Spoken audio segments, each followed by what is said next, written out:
जिस digital machinery को Bharatiya Janata party ने पिछले एक दशक में अपनी राजनीति का सबसे ताकतवर हथियार बना दिया था, उसी मशीनरी के सबसे चर्चित चेहरे को अचानक बदल दिया जाता है। सवाल उठता है, आखिर ऐसा क्या हुआ कि करीब 11 साल तक बीजेपी के सोशल मीडिया विभाग की कमान संभालने वाले अमित मालवीय की जगह अब दीपक महेश्वरी को लाया गया। 17 अगस्त 2026 को बीजेपी ने अपनी नई राष्ट्रीय टीम का ऐलान किया। इसी ऐलान के बीच एक ऐसा बदलाव हुआ जिसने राजनीतिक गलियारों में हलचल मचा दी। पार्टी ने आधिकारिक तौर पर इसे संगठनात्मक फेरबदल बताया और अमित मालवीय को हटाने की कोई वजह सार्वजनिक नहीं की, लेकिन कहानी की असली परतें यहीं से खुलनी शुरू होती हैं। अमित मालवीय कोई साधारण सोशल मीडिया पदाधिकारी नहीं थे।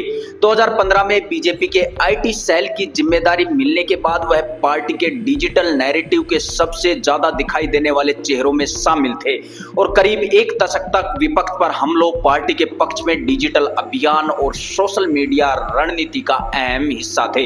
लेकिन फिर अचानक सवाल उठने लगा, क्या बीजेपी की पुरानी सोशल मीडिया रणनीति अब काम नहीं कर रही थी? क्योंकि जिस समय यह बदलाव हुआ उससे कुछ ही हफ्ते पहले देश ने ऐसा युवा आंदोलन देखा था जिससे सोशल मीडिया पर सिर्फ प्रचार का माध्यम नहीं रहा बल्कि आंदोलन की ताकत बन गया था। जेन जी और छात्रों के प्रदर्शनों में इंस्टाग्राम, रील्स, मीम्स, रैप और छोटे वीडियो के जरिए राजनीतिक संदेश तेजी से फैलने लगे। राउटर्स के मुताबिक इन प्रदर्शनों के बाद बीजेपी ने युवा मतदाताओं तक पहुंचने के लिए अपनी डिजिटल रणनीति पर नए सिरे से ध्यान देना शुरू किया और प्रधानमंत्री नरेंद्र मोदी ने भी इंस्टाग्राम केंद्रित संवाद की ओर रुख किया और यही कहानी में सबसे बड़ा सुराग दिखाई देता है। पुराने डिजिटल मॉडल बनाम नई डिजिटल दुनिया।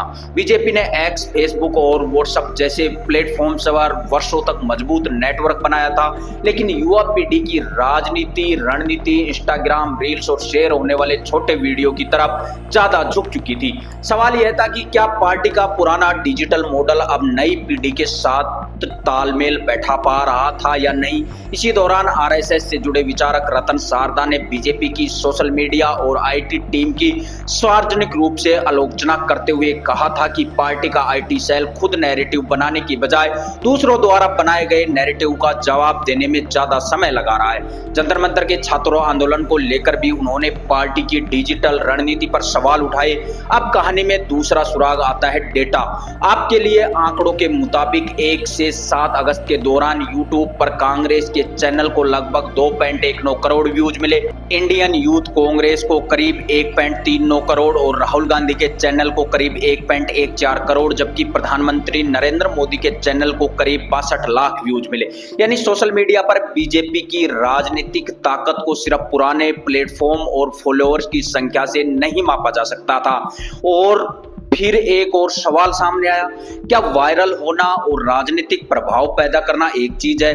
उदाहरण के तौर पर मोदी के 23 जुलाई वाले इंस्टाग्राम वीडियो को जबरदस्त व्यूज मिले, लेकिन विश्लेषणों में यह सवाल भी उठा कि उन व्यूज में कितना हिस्सा समर्थन का था और कितना हिस्सा मीम या आलोचनात्मक शेयरिंग का। यानी डिजिटल दुनिया का खेल बदल चुका था। व्यू सिर्फ व्यू नहीं था, इसके पीछे भावना क्या थी, शेयर क्यों किया गया और कौन देख रहा था, यह ज्यादा महत्वपूर्ण हो गया था।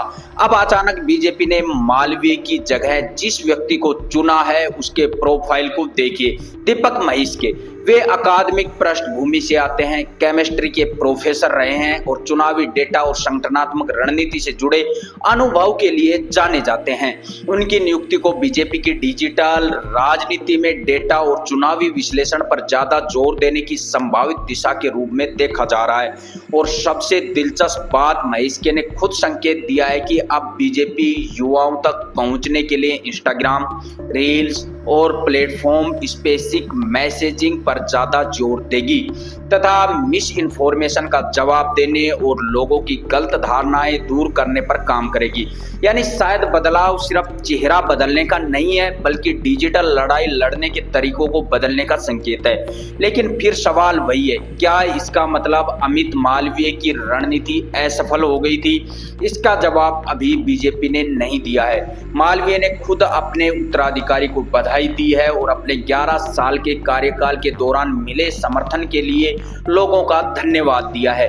यानी बाहर से एक बदलाव बिल्कुल सामान्य संगठनात्मक फेरबदल जैसा दिखता है, लेकिन टाइमिंग को नजरअंदाज करना मुश्किल है। युवा आंदोलन, इंस्टाग्राम पर बदलता राजनीतिक व्यवहार और बीजेपी की सोशल मीडिया रणनीति पर अंदर से उठती आलोचना और फिर अचानक 11 साल पुराने डिजिटल नेतृत्व में बदलाव, इन सभी घटनाओं को एक साथ रखकर देखे तो एक संभावित तस्वीर बनती है।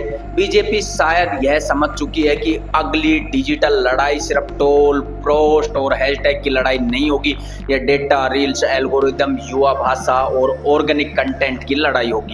यही वह जगह है जहां अमित मालवीय की जगह दीपक महस्के का आना महत्वपूर्ण हो जाता है। लेकिन कहानी का सबसे बड़ा रहस्य अभी बाकी है।